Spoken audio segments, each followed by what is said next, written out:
Assalamualaikum warahmatullahi taala wabarakatuh. Ya dina al-Fatihah. Alhamdulillahirabbil alamin arrahmanir rahim maliki yaumiddin. Iyyaka na'budu wa iyyaka nasta'in ihdinas siratal mustaqim siratal ladzina an'amta 'alaihim ghairil maghdubi 'alaihim waladdallin. Amin. A'udzu billahi minasyaitonir rajim. Bismillahirrahmanirrahim. Alhamdulillahi rabbil alamin. Allahumma salli wa sallim wa barik ala sayyidina Muhammad wa ala alihi wa sahbihi wa ikhwanihi minal anbiya'i wal mursalin. Salawatullah salamu alaihim ajmain fi kulli waqtin wa hin. Amma ba'du, subhanaka la ilma lana illa ma 'allamtana innaka antal alimul hakim. Wa la haula wa la quwwata illa billahil aliyyil azim al azizil hakim. Qala alaihi salatu wassalam, Nabi alaihi salatu wassalam bersabda,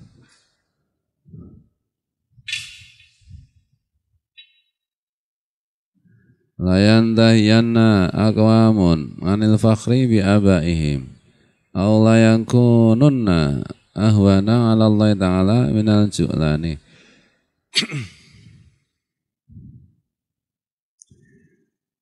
Nabi alaihi salatu wassalam pernah bersabda,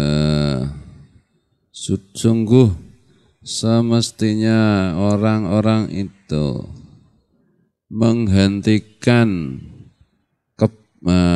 dari membanggakan bapak mereka, dari membanggakan bapak kakek mereka, atau mereka nanti di sisi Allah akan lebih rendah daripada ju'lan, daripada wawung, daripada apa? Wawung. Bahasa Indonesianya apa? Daripada kumbang. Putis. Putis apa bahasa Indonesianya? Ya sekue lah. Daripada hewan serangga itu yang menjijikkan. Orang-orang itu sudah semestinya menghentikan dari membangga-banggakan ayah kakek mereka, bapak-bapak mereka, menyombongkan bapak-bapak mereka. Atau kalau tidak mau menghentikan, mereka di sisi Allah nanti lebih hina daripada kumbang yang hina. Mereka kadang-kadang membanggakan garis keturunan, itu membuat orang terlena. Ya kalau gendang itu terlena, ya mergo mungkin membanggakan. Jangan membanggakan prestasi orang tua. Nanti di sini ada enggak ya? Bahwa Sayyidina Ali itu pernah bersabda, tepuklah dadamu, jangan menepuk dada orang tuamu. Orang tuamu berprestasi, lah kamu berprestasi enggak? Orang tuamu pinter, lah kamu pinter enggak? Orang tuamu takwa, lah kamu takwa enggak? Dadah. Jangan sampai orang tuanya takwa, anaknya fasik misalnya, atau zalim. Orang tuanya takwa banget, anaknya takwa, itu masih satu golongan itu. Entah. Orang tuanya wali kutub, anaknya wali apa? Wali kukun, ya ora cocok. Anaknya wali tapi enggak kutub ya. Itu masih satu golongan. Orang tuanya iman Islam, anaknya iman Islam, cocok satu golongan. Orang tuanya iman Islam, anaknya kafir, enggak satu golongan. Setidak-tidaknya ini satu golongan. Kambing itu semestinya punya anak kambing, ya. Ayam punya anak ayam, macan punya anak macan. Jangan sampai orang tuanya macan, anaknya coro, ora cocok. Terus ya tidak ada tidak ada atau dalam alam. Karena alam itu kan tanda-tanda kekuasaan Allah yang apa?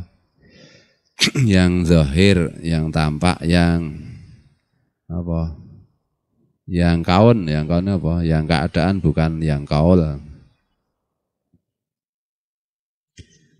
Bismillahirrahmanirrahim. Orang tuanya coro, anaknya macan, ya jarang gitu dah. Biasanya ya coro, tapi ya bisa kalau memang sebenarnya hakikatnya itu orang tua kita kan Rasulullah. Orang tuanya semua manusia ciptaan Allah, bahkan orang tuanya semesta alam ini kan Rasulullah, asal usulnya dari cahaya Rasulullah. Jadi sebenarnya kita semua itu kan anak cucu Rasulullah. Enggak pantas kalau enggak baik. Enggak pantas kalau enggak iman, enggak Islam. Nah, enggak pantas kalau enggak takwa. Tidak pantas kalau bodoh, ya. Ya mau kayak bintang sinetron cilik ya, tanpa sengaja nonton berita. Kelas 1 3 tahun, kelas 1 3 tahun enggak naik kelas ya, mungkin karena ya orangnya unik tuh. Ya, malah main sinetron sekarang malah terkenal tuh. Dengan keunikannya itu. Nanti sebenarnya wah itu bodoh sekolahnya, mungkin idiot ya, belum tentu ya, mungkin tidak cocok dengan cara mengajarnya, dengan gurunya. Berarti kalau goblok niku daerah cocok karo jenengan jek Pak. Mungkin. Nah, mungkin utawa kowe saking kesete ya iso. Nah. Bismillahirrahmanirrahim. Nah, kalau sekarang pengetahuan, sekedar pengetahuan, bengi jagongan Pak Yusra. Sebenarnya pengetahuannya di mana-mana banyak. Pengajian di mana-mana direkam, di YouTube banyak, di Forset banyak, termasuk kita juga direkam. Ya, tulisan juga banyak, kitab-kitab yang sudah diterjemahkan juga banyak.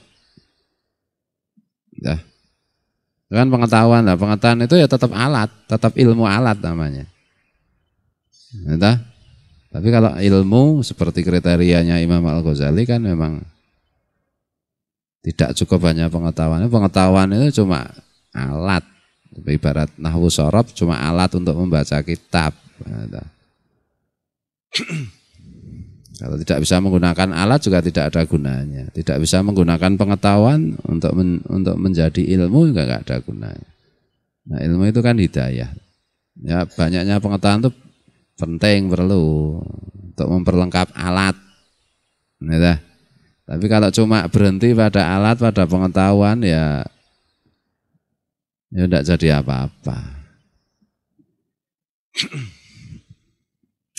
Nah, pondok itu kan fungsinya kan untuk ihya ulumuddin, itu menghidup-hidupkan ilmu agama. Nah, itu tidak cukup banyak pengetahuan. Maka ada kalanya tidak harus banyak pengetahuannya, karena pengetahuan bisa dicari oleh santri di mana aja, kapan saja. Nah, dengan menggunakan apa jenis teknologi informasi sekarang ini, apa jenis gampang.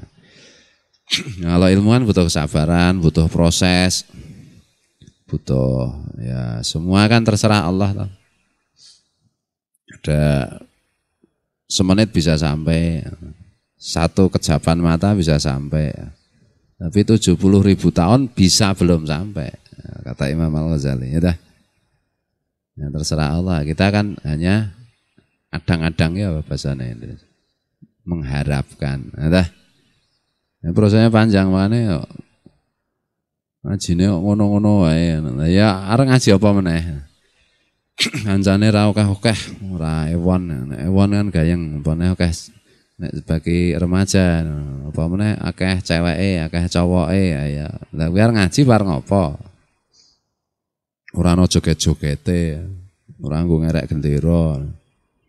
Ana to ngaji nggo gendera macam-macam.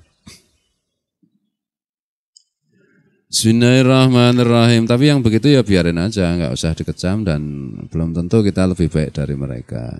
Jangan mengecam anak TK kalau kita mahasiswa. Nah, yang mahasiswa belum tentu lulus, yang TK juga belum tentu tidak naik kelas. Nah, tapi jangan ikut-ikutan TK kalau kamu mahasiswa. Stres sendiri ya. Nah. Bismillahirrahmanirrahim. Fal fadlu wal karamu bitaqwa la bin nasab. Keutamaan dan kemuliaan itu sebab takwa, bukan sebab garis keturunan. Keutamaan dan kemuliaan itu sebabnya takwa, makin takut kepada Allah, ya makin utama, makin mulia, bukan karena garis keturunan. Ya.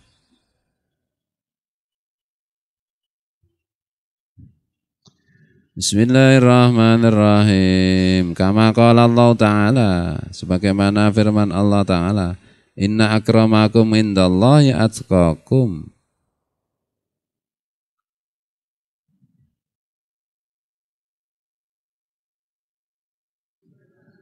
Sesungguhnya di sisi Allah Ta'ala sesungguhnya apa? Yang paling mulia di antara kalian di hadapan Allah itu adalah yang paling takwa. Sesungguhnya yang paling mulia di antara kalian di sisi Allah itu yang paling takwa. Makin takwa, makin mulia.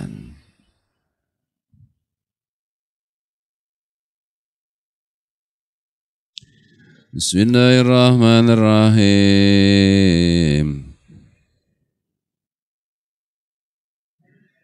Kalau annal insana kana min atqan nasi wa a'lamihim wa a'badihim summa takabbara 'alan nasi wa takhara 'alaihim la ahbatallahu taqwahu wa abtala ibadatahu. Na'udzubillahi min dzalik. Seandainya ada orang itu menjadi orang yang paling takwa di antara manusia dan paling berilmu di antara manusia dan paling beribadah di antara manusia, kemudian dia sombong di hadapan manusia dan dia congkak di hadapan manusia, maka sungguh Allah akan menghapus atau melebur ketakwaannya itu dan membatalkan ibadahnya. Sudah menjadi orang takwa macam-macam, paling hebat, sombong, selesai. Contohnya iblis. Iblis itu kan ibadahnya paling luar biasa. Sombong, ya habis semua, nggak ada gunanya. Na'udzubillahi min dzalik. Fa kaifa bil jahili al mukhallitil ladzi yatakabbaru 'alan nasi bi taqwa ghairihi wa salahi ghairihi min abaihi wa ajdadihi. Maka kemudian bagaimana seandainya orang yang takwanya demikian itu pun kalau sombong itu dihapus ketakwaan dan dibatalkan ibadahnya oleh Allah, maka bagaimana kemudian keadaannya bagi orang-orang yang bodoh, yang bercampur antara pahala, antara ibadah dan maksiat. Kemudian dia menyombongkan diri di hadapan manusia dengan dasar ketakwaannya orang lain dan kebaikannya orang lain. Orang lain di sini siapa maksudnya? Yaitu bapak-bapak mereka, bapak kakek mereka, dan mbah-mbah mereka semuanya. Yang pertama tadi orang yang paling takwa sombong, hancur ketakwaannya. Itu aja takwa-takwanya sendiri. Apalagi yang takwa itu bukan dirinya, tapi bapaknya, mbahnya, mbah buyutnya. Oh, kok digunakan untuk sombong? Fal hadza illa jahlun ngadzimun wa hum kun fadhingun. Maka apakah yang demikian itu, yang begini ini bukan kebodohan yang besar dan ketololan yang sangat. Ayo. Enggak punya otak.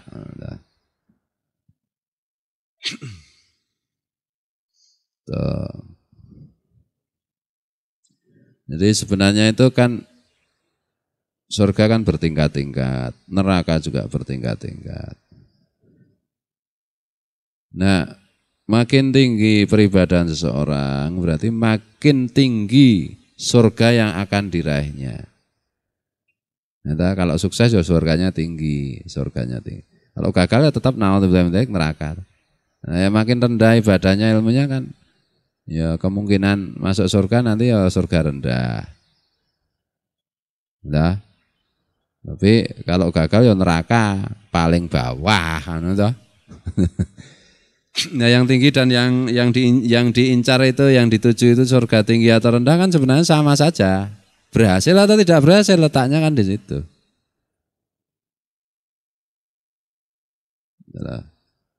TK itu tujuannya lulus dari TK. SMA tujuannya lulus dari SMA. Tapi sama-sama tuh anak SMA atau anak TK itu kan sama ingin lulus. Lulus TK punya ijazah TK, lulus SD punya ijazah SD. Nah, makanya anak SMA tidak bisa menyombongkan diri di hadapan anak TK. Kamu kerjaannya cuma nyanyi-nyanyi, bisa nyanyi. Jadi balonku ada 5 aja udah dibilang pinter. Kalau kriteria pinter cuma bisa nyanyi balonku ada 5, aku bisa nyanyi balonku ada 5.000. Dan jeblok bawa siji so. Ini kan bukan itu ukurannya gila, ini TK ini mahasiswa kok ya. Tuh. Jadi apa-apa itu siapa tahu. Nah, oleh karena itu ada khauf, ada roja. Kalau kita merasa kita itu sudah benar ibadahnya, hati-hati, jangan-jangan tidak diterima, jangan-jangan akhir hidupnya gimana, ada rem. Kalau kita merasa lagi banyak salah, lagi banyak dosa, ya roja, jangan putus asa, jangan diwalek-walik, tadi ampuh banget, ampuh eleke maksudnya. Pas kok ibadah suruh mongso wali-wali yo. Pas kok maksiat ya putus asa ya dadine repot. Jadi harus sabar. Butuh waktu. Iya tah? Butuh tenaga, butuh pikiran dan seterusnya tah. Mencari ilmu itu begitu. Jadi yang dimaksud ilmu itu bukan ilmu alat, bahasa Arab, sorab, lancar membaca Quran, bukan itu. Itu semua masih alat itu, masih alat.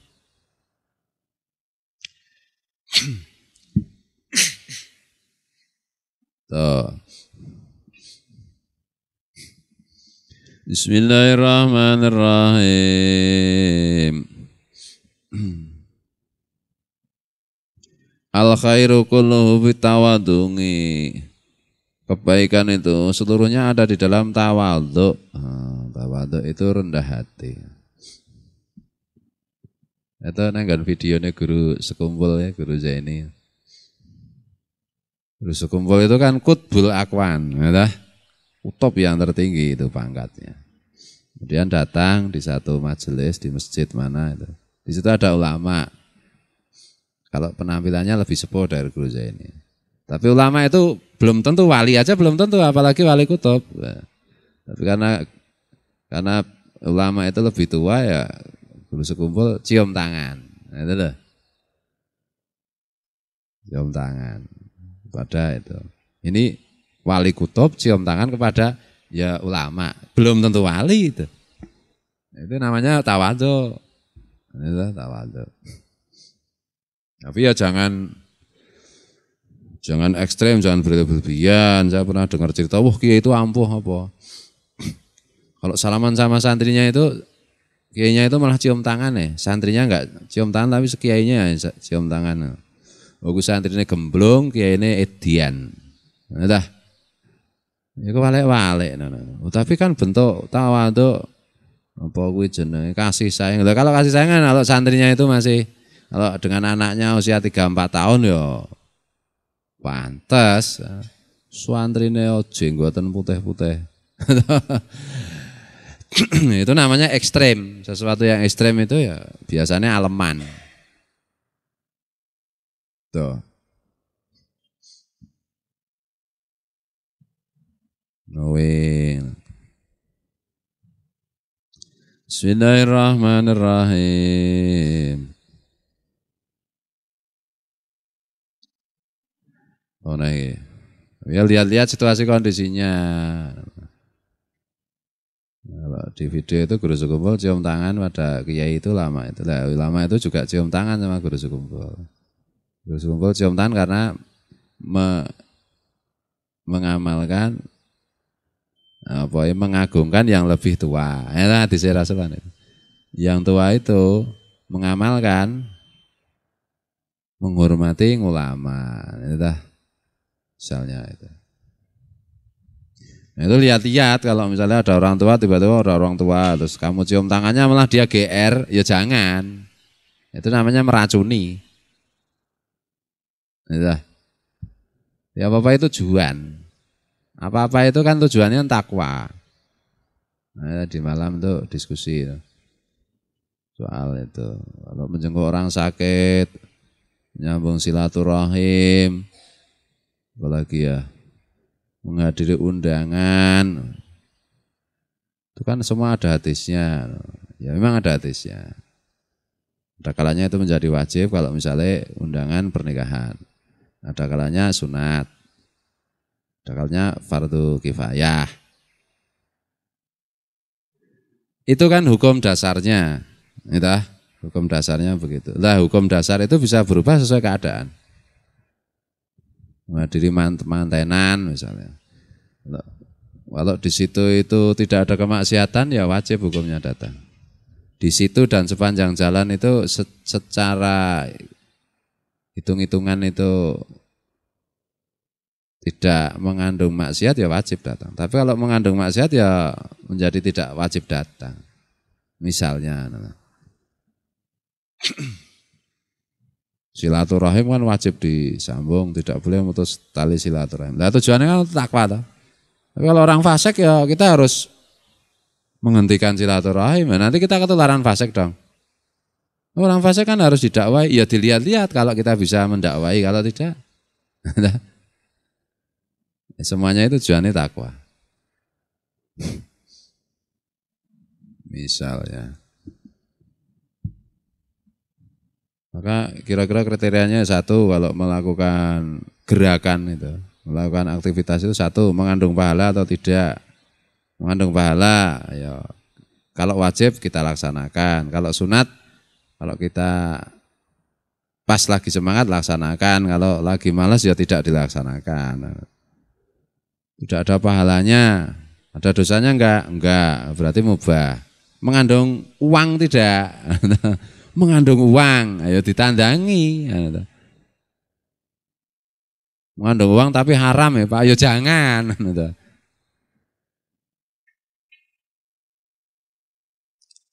Tidak ada pahalanya, tapi juga tidak ada uangnya. Nah kriteria terakhir, kamu seneng enggak? Tidak ada pahalanya, tidak ada dosanya, tidak ada uangnya, duitnya. Tapi kamu seneng enggak? Seneng.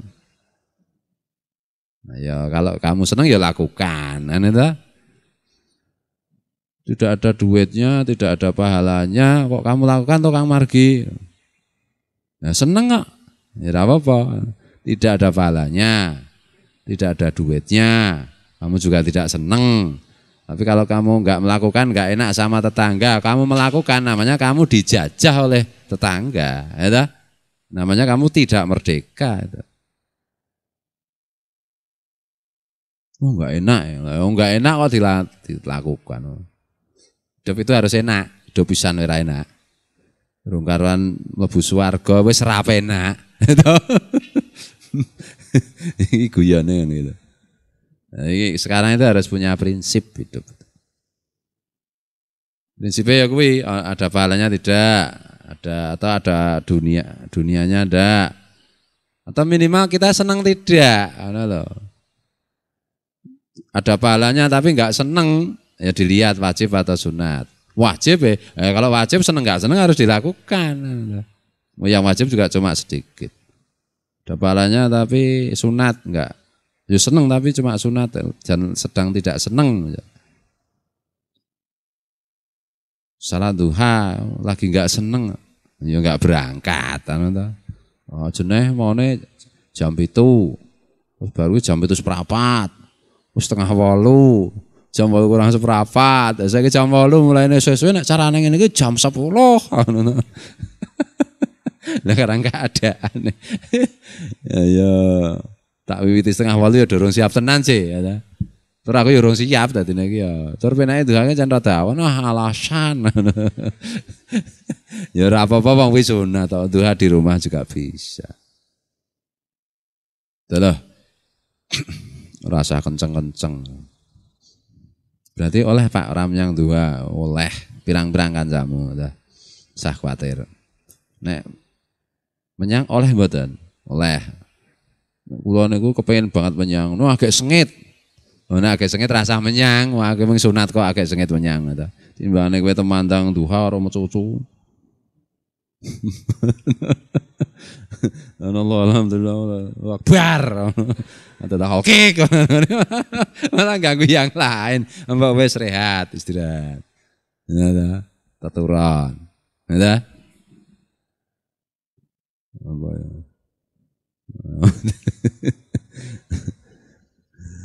Jangan marah, kalau sunat itu jangan marah melakukannya, jangan marah-marah. Bismillahirrahmanirrahim. Wal khusyu'u wal khudhu'u lillah. Khusyuk dan khudu' mendekatkan diri itu hanya kepada Allah.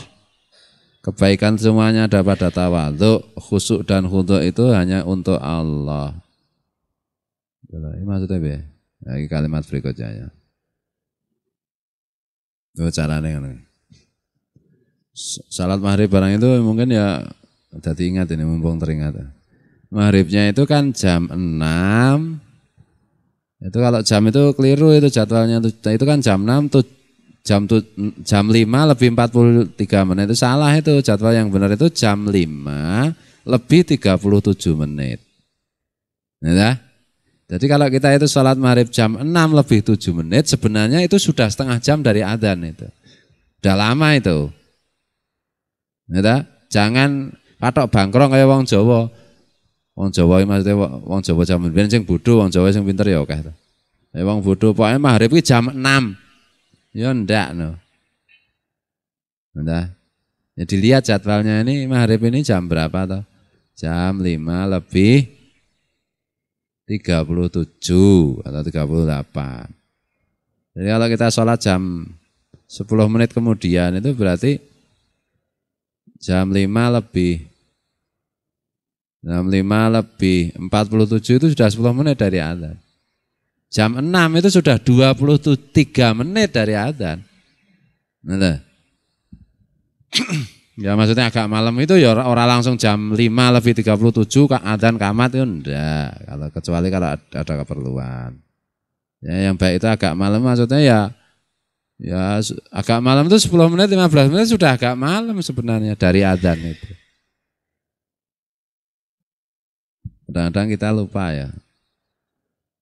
Ya kecuali kalau sekali-sekali keadaannya ada tamu penting ya gimana lagi.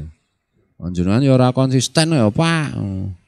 Pak antene kok jam 5:30 malah mulai kamat 6:30. Ya kan kowe iso ndelok-ndelok to. Wah iki TR ora konsisten iki. Anu tau dudune jaba misalnya ada tamu ada apa ngono lho. Lah ya kowe iki ora cerdas membaca iklim cuaca kowe iki. Ya ngerti agak ono biasane nek salat maghrib telat bahasane aku nemoni tamu kowe sadurunge maghrib wis metekas. Ya kowe jenenge bunuh diri kowe ya ta. Kecuali nek kowe golek ganjaran sak oke-oke kan iso iktikaf, iso merenung, iso tafakur, Bisa baca wirid apa saja ya toh. Tidak ada ruginya menunggu. Dan itu kalau menunggu sholat kan sudah dihitung, sudah dapat pahala sholat. Tidak ada ruginya. Tidak ada ruginya, kesuwan ya mangkel. Ya mangkel metu udut, gampang. Soalnya niku arep metu udut niku ora ndek udut ya. Nah, kuwi le mangkel kuwi bukan masalah itikaf, itu masalah ekonomi nek kuwi ya. Kok jare disalahke aku, masalah ekonomi. Aduh. Bismillahirrahmanirrahim. Nah, semakin banyak diam kan, kata para sufi, modal kami itu kan diam. Nah, memang modal ilmu itu kan diam. Modal ilmu itu kan diam. Ya, diam itu maksudnya itu merenung, tafakur. Marak ngelmu kuwi. Semeneng gae iki marak ngelmu. Bismillahirrahmanirrahim. Allah alaihi salatu wassalam, Nabi alaihi salatu wassalam bersabda, wallahu muwaffiq ila aqwamit thoriq, wallahu alam.